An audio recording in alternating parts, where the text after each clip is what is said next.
What if I told you that you're not really leading as you believe you may be? Not your family, not your community, and not even yourself. That you've been coasting, convincing yourself that showing up is enough. It's tough to hear that, right? Let me tell you, I'm not calling you out. I'm not calling anybody out. But I'm standing in this with you because I've been there too. Currently going through it myself right now, still working on it myself. I've worn this mask of leadership while avoiding the hard work of actually leading. Leadership isn't about a title, it's not about authority, and it sure isn't about control. Leadership is about influence. It's about stepping into responsibility, even if it's uncomfortable. It's about showing others what's possible, not through words, but through actions. And let's be real, most of us aren't leading the way we know we should. But here's the thing, it's not too late. And you can start today, you can start right now. Now let me be clear, this isn't about me telling you how to live your life, because I'm no better than you, definitely not. I'm just a man on the same journey, trying to figure this out one step at a time, a little bit at a time. What I've learned, and then what I'm currently still learning, is that leadership isn't about perfection. It's about showing up and being honest and committing to growth, no matter how messy or how slow it feels, no matter how many times you've failed. And you don't give up, you continue pushing. The first thing we have to face is this. You can't lead others if you're not leading yourself. That's the hardest part, okay? Because self-leadership means taking an honest look in the mirror and admitting where you've fallen short. It means owning your mistakes, your bad habits, and the areas where you've let your guard down. And that's not easy, but here's the truth. You can't give what you don't have. If you're not leading yourself with discipline, integrity, and purpose, how can you expect to lead anyone else? Okay? You cannot lead anyone else if you cannot even lead your own life. Think about your family for a second. If you're married, your wife doesn't need you to provide for her. She needs you to lead her. Not in some controlling type of way, I'm in charge kind of way, but in a way that makes her feel safe, makes her feel valued, makes her feel cherished. What about your kids? They don't just need a dad who's there physically. They need a dad who's leading by example. They're watching every single thing you do. My two daughters, everything I say, everything I do, they end up copying me. They're watching how you handle pressure, how you treat people, and how you talk about your faith. And let's not forget about your friends. Those friends you got, your coworkers, your community, the people you go to at church. People are looking to you, whether you realize it or not. They're watching to see your actions. They're watching to see if your actions match your words. Are you the kind of man who lifts others up, who encourages them, and who stands firm in what's right, even when it's inconvenient? Or are you the kind of guy who takes the easy way out, who doesn't like confrontation, who's gonna just let go with the flow? Look, I've been both. I've been the guy who avoided responsibility, who made excuses, and who settled for less because it was easier. But I've also been the guy who decided enough was enough, who took a hard look at his life and started to make changes. And these changes don't just happen overnight, but one step at a time. And I can tell you from experience, leading isn't easy. It's messy.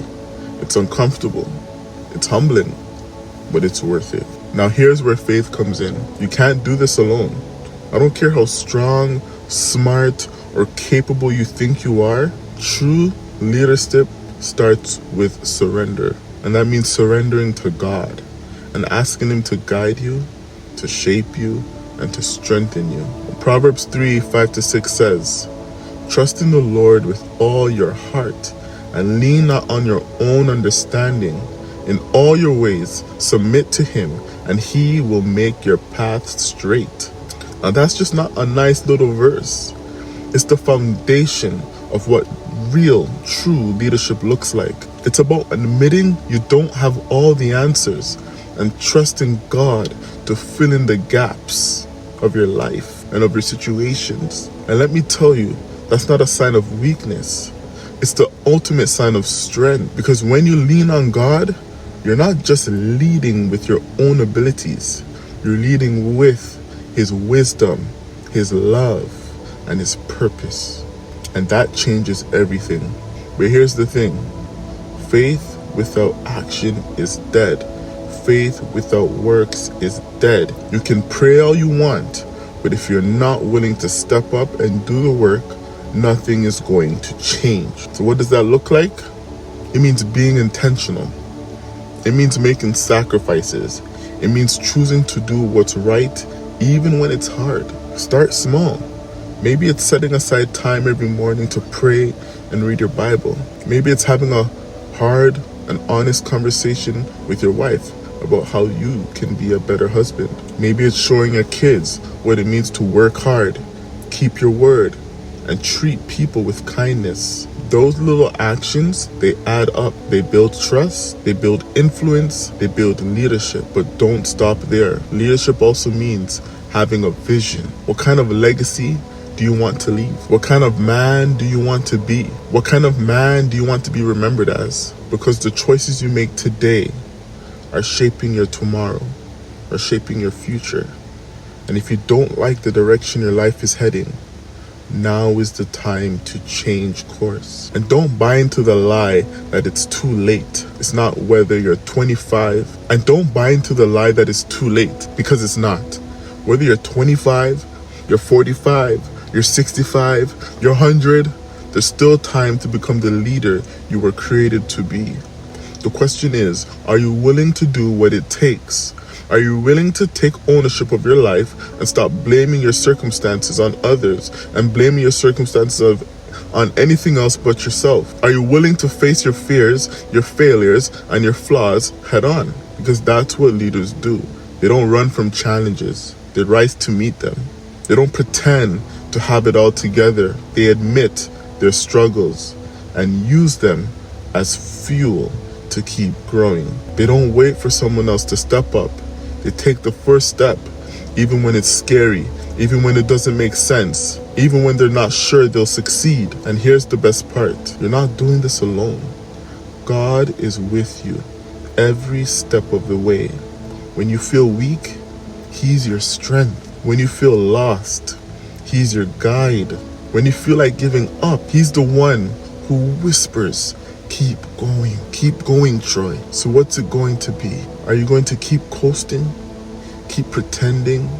Keep avoiding the hard stuff? Or are you going to step into the role you were created for? The choice is yours. But let me tell you this, when you choose to lead, when you choose to show up, when you choose to trust in God and do the work, you won't just change your life, you'll change the lives of the people around you. And that, my friend, is what it means to be a real leader. It's time to step up. It's time to lead.